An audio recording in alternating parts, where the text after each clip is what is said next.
مجھے لینے کا بہت نہیں اٹس آنر فار اس سر. آپ کیونکہ خود بھی سینیٹر رہے ہیں اور ویری ووکل ویری ایک اگریسو اسلٹو. میں خود آپ کو بڑے عرصے سے فالو کرتا رہا ہوں. میں ون آف یور مطلب مینی ویز آپ کی پولیٹیکل سپیچز میں نے سنی بھی ہیں.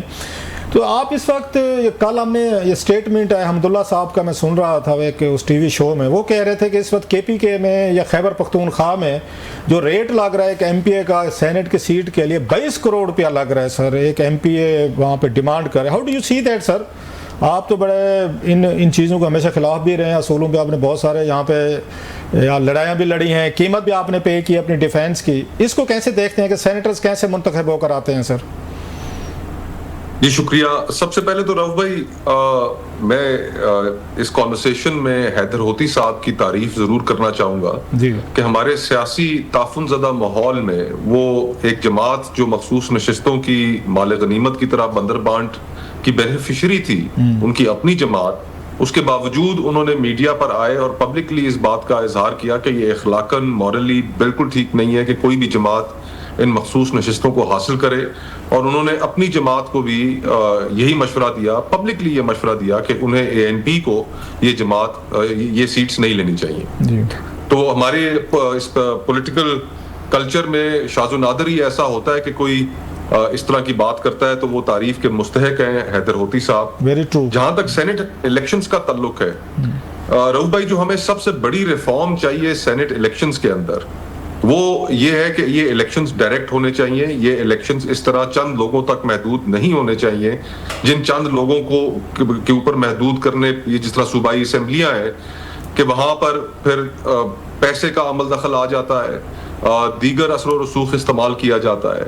دنیا بھر میں, اب آپ امریکہ کی اگزامپل لے لیں, وہاں پر جس طرح سینٹ کے الیکشنز ہیں وہ ڈائریکٹ ہوتے ہیں. اور پاکستان میں بھی اگر جو سب سے بڑی ریفارم ہمیں چاہیے سینٹ کے الیکشنز میں تو وہ یہ ہے کہ ہر صوبہ جس کی 25 نشستیں مخصوص ہیں ایوان بالا میں, وہ ڈائریکٹ الیکشنز کے ذریعے اس صوبے کے لوگ وہاں ان کو الیکٹ کریں. یہ سب سے بڑی ریفارم ہے. باقی یہ ہمارے انفارچونیٹلی پولیٹیکل کلچر کا ایک حصہ بن چکا ہے. چاہے اس کا پنجاب میں آپ کو, کیونکہ وہاں پر اسٹرینتھ اتنی زیادہ ہے, اتنے زیادہ ممبران چاہیے ہوتے ہیں تو وہاں پر یہ ممکن نہیں ہو پاتا. لیکن ان صوبوں میں کہ جہاں پر صوبائی اسمبلی میں ممبران کی تعداد کم ہوتی ہے, وہاں پر خیبر پختونخوا ہو, بلوچستان ہو, تو پھر وہاں پر یہ پیسے کا عمل دخل ہوتا آیا ہے. اور یہ ایک انفارچونیٹ ریالٹی ہے ہمارے سیاسی نظام کی. اچھا مصطفیٰ, آپ نے بڑی اچھی بات کی ہے, لیکن ہم یہ دیکھتے ہیں کہ خان صاحب کی حکومت جو ہے یہ پچھلے کوئی 12-13 سال سے وہاں پر ہے. ایک عمران خان صاحب کی اپنی ٹریننگ بھی تھی, وہ کہتے بھی تھے کہ جناب کہ جن لوگوں کو میں ٹکٹ دوں گا بڑا دیکھ بھال کے دوں گا, میرے لوگ نہ بکیں گے نہ جھکیں گے نہ سیل آؤٹ ہوں گے. لیکن ماضی میں بھی ہم نے دیکھا ان کے پارٹی کے 20 لوگوں کی ویڈیو سامنے آئی تھی, وہ پیسے لے رہے تھے, بعد میں ان کو نکالا گیا.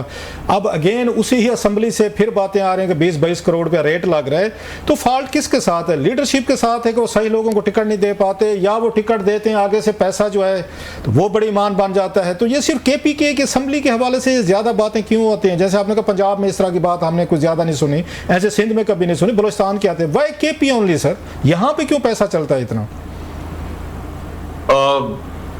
میرا جو اپنا مشاہدہ ہے, میں نے اس میں ایک بڑی جب یہ چیز پہلی دفعہ میرے علم میں آئی تو میں بھی بڑا حیران ہوا کہ کوئی بھی جو اگر وہاں پر جماعت ہے, اس جماعت کے اپنے ایم پی ایز ہیں تو وہ سب کی طرف سے نہیں, لیکن کافی زیادہ لوگ اپنی جماعت سے ہی تقاضا کرتے ہیں کہ جی ہم نے اگر آپ کے اپنے جماعت کے کینڈیڈیٹ کو ووٹ دینا ہے تو اس کے لیے بھی ہمارا خیال رکھا جائے.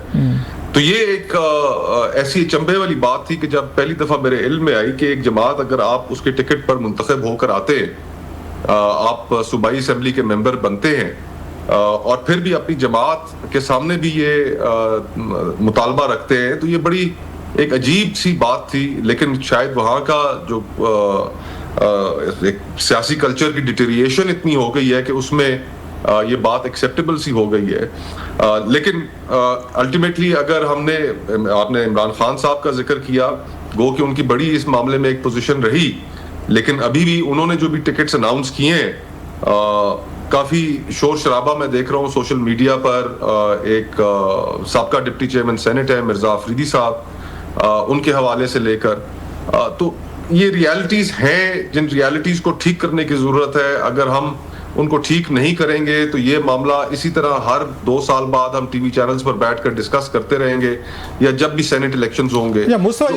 کلچر ہے, اس کی وجہ یہ تو نہیں مصطفیٰ, اس کی وجہ یہ تو نہیں ہے کہ پارٹی لیڈرشپ میں پچھلے کچھ سالوں سے ہم نے دیکھا ہے, میں سب پارٹیز کی بات کر رہا ہوں, انہوں نے پارٹی فنڈ کے نام پہ پیسے لینے شروع کر دیے کہ پہلے پارٹی فنڈ دیں گے تو پھر آپ کو ٹکٹ دیں گے. تو ایم پی اے کو یہ لگا کہ اگر یہ لوگ ہمارے ووٹ ہیں تو ہم خرچہ کر کے آتے ہیں, ہم پیسہ لگا کے ایم پی اے بنتے ہیں, چلو ٹکٹ بھی ہوتی ہے ان کے, فیئر انف, ہم اس کا بھی پیسے دیتے ہیں ان کو, ٹکٹ کے وہ دیتے ہیں, پارٹی لیڈرشپ ٹاپ پہ یہ بھی پیسے لیتے ہیں, تو ہم کیوں نہ پیسے لیں. سو اس طرح کی کوئی اپروچ ہے یہ جس کی وجہ سے اب انہوں نے 20-22 کروڑ کا ریٹ لگانا شروع کر دیا کہ ٹاپ پہ بھی لے رہے ہیں تو ہم کیوں نہ لیں بھائی.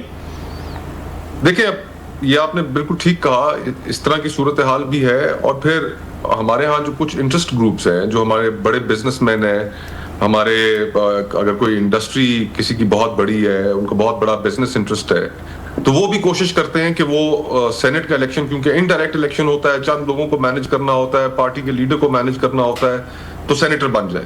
اور پھر سینیٹر بننے کے بعد وہ یہ اس نظام کی تلخ حقیقت ہے, آپ بڑے عرصے سے اس کا مشاہدہ کر رہے ہیں کہ پھر وہ چوائس کمیٹیز کا حصہ بنتے ہیں. جس طرح کمیونیکیشنز کی کمیٹی ہو گئی, یا اگر کسی کا انٹرسٹ اگر میری ٹائم میں ہے تو وہ میری ٹائم کمیٹی کے ممبر بنیں گے, اور ان کمیٹیز کے ذریعے پھر وہ اپنے بزنس انٹرسٹس کو پروموٹ کرتے ہیں. تو میرے لیے کئی دفعہ یہ بات بڑی حیران کن رہی کہ جب کمیٹیز کے اندر دیکھا کہ لوگ بلیٹنٹلی, جہاں پر کانفلکٹ آف انٹرسٹ بھی ہے, کہ اپنے بزنس انٹرسٹ کو پروموٹ کرنے کے لیے سامنے کسی بھی متعلقہ وزارت کے سیکٹریز کو بٹھا کے, جوائنٹ سیکٹریز کو بٹھا کے, اور ان کی وہ ایک لفظ ہے لتر پریڈ کرنا, کہ وہ ایسے لتر پریڈ کر رہے ہوتے تھے کہ یہ اردو میں درگت کہتے ہیں, درگت بناتے ہیں, میں نے بھی دیکھی ہوئی, آپ ٹھیک ہے. جی تو یہ چیزیں الٹیمیٹلی سیاسی جماعتیں گفتگو کرتی ہیں ریفارمز کی, لیڈران باتیں کرتے ہیں ریفارمز کی, لیکن وہ ریفارمز کر نہیں پاتے. اور جن ریفارمز کی ضرورت ہے اس پولیٹیکل کلچر کو امپروو کرنے کی, آج رؤف بھائی سیاست اس ملک کے اندر میننگ لیس ہو گئی ہے. سیاست کے اوپر سے لوگوں کا اعتماد اٹھتا جا رہا ہے, اور وہ اس وجہ سے سیاست کے اوپر سے اعتماد اٹھ رہا ہے, جہاں پر ٹھیک ہے اور باقی پرابلمز ہیں کہ ہماری سیاست میں اسٹیبلشمنٹ کریٹ کرتی ہے, آپ نے بڑا لیکن ہمارا اپنا بھی تو قصور ہے. آپ نے مصطفیٰ بڑا فیئرلی باتیں کی ہیں, بڑا کم ہوتا ہے کہ آپ وہاں سے, کیونکہ سینٹ سے بھی آپ نے بڑا عرصہ وہاں پہ رہے ہیں, اور پھر آپ نے کوئٹ کیا تھا سم پرنسپل, جب آپ کو پارٹی کی طرف سے ریسٹرکشنز کا سامنا کرنا پڑا. ایک اور چیز ہم نے دیکھے سر, میں بھی, آپ بھی, بہت سارے لوگ یہ بڑے کریٹیکل رہے ہیں, ابھی بھی ہیں. ہم نے نواز لیگ کی کرپشن پہ, پیپلز پارٹی بڑا کچھ لکھا بھی ہے, بولا بھی ہے, لیکن اب یہ لگتا ہے کبھی نواز لیگ کے یا پیپلز پارٹی کے ارکان کے بکنے کی خبریں نہیں ہیں, کہ کسی پیپلز پارٹی کے بندے نے ووٹ دینے کے لیے 20 کروڑ روپے پکڑ لیا ہو. کبھی پنجاب میں ہم نے دیکھا ہو کوئی نواز لیگ کے بندوں نے پیسے پکڑ لے ہو. باقی الزامات تو لگتے رہتے ہیں. یہ الزامات پی ٹی آئی کے لوگوں پہ کیوں لگتے ہیں, حالانکہ وہ تو بڑے صالحین کی جماعت سمجھی جاتی ہے, اور وہ دوسرے لوگوں پہ کہتے بھی ہیں کہ انہوں نے کرپشن کی, جو کہ ہو بھی رہی ہوتی ہے. لیکن پیسے پکڑنے میں ہمیشہ کہ ہم دیکھتے ہیں کہ پی ٹی آئی کے, میں سب کی نہیں بات کر رہا, موسٹلی انہی کا نام آ جاتا ہے. اور وہ خان صاحب تو ہمیشہ تنقید کرتے رہے ہیں پیپلز پارٹی کو بھی, اور نواز شریف صاحب کو بھی, کہ ان کی پارٹی کرپٹ ہے. سینٹ کے الیکشن آتے ہیں تو لگتا ہے سب سے پیسہ بھی نہیں, کہ اسمبلی میں چل رہا ہے, 13 سال سے حکومت میں بھی وہی ہیں, اور ابھی تک ان کو وہاں پہ کوئی صحیح بندے نہیں مل سکے. سر یہ ایک وہاں کا دیکھیں, جس طرح میں نے پہلے کہا کہ پنجاب اور سندھ میں, پنجاب میں کیونکہ تعداد اتنی زیادہ چاہیے ہوتی ہے ایک سینیٹر بننے کے لیے, لگ بھگ تقریباً وہاں پر آپ کو 60 ایم پی ایز چاہیے ہوتے ہیں. 60 ایم پی ایز کے اوپر ایک سینیٹر منتخب ہوتا ہے. تو وہ 60 ووٹ حاصل کرنے کے لیے کوئی شخص اتنی تگ و دو اور اتنا پیسہ خرچ کرنے کی کیپیسٹی ہی نہیں رکھتا. تو وہاں پر ایک تو یہ معاملہ ہے, اور دوسرا معاملہ کہ جماعتوں کا جو کنٹرول ہے اپنے ممبران پر, وہ پنجاب میں اور سندھ میں پیپلز پارٹی کا اپنے ممبران کے اوپر وہ کافی زیادہ کنٹرول ہے. وہ پارٹی ڈسپلن کی بھی وہاں پر پابندی کرتے ہیں, لیکن تحریک انصاف میں ان چیزوں کا فقدان ہے. پارٹی ڈسپلن کی طرف اگر آپ جائیں تو یہ پچھلے چند مہینوں سے جو ایک تماشا لگا ہوا ہے کہ ایک شخص ایک بات کرتا ہے, دوسرا دوسری بات کرتا ہے, اور انٹرنل گروپنگز ہیں, تو وہاں پر ڈسپلن کے فقدان کی وجہ سے پھر اس طرح کی جو باتیں ہیں وہ سامنے ابھر کر آتی ہیں. اور ایسا نہیں ہے کہ یہ صرف اس سال آ رہی ہو, متواتر خیبر پختونخوا میں انفارچونیٹلی یہ دیکھنے میں آ رہا ہے.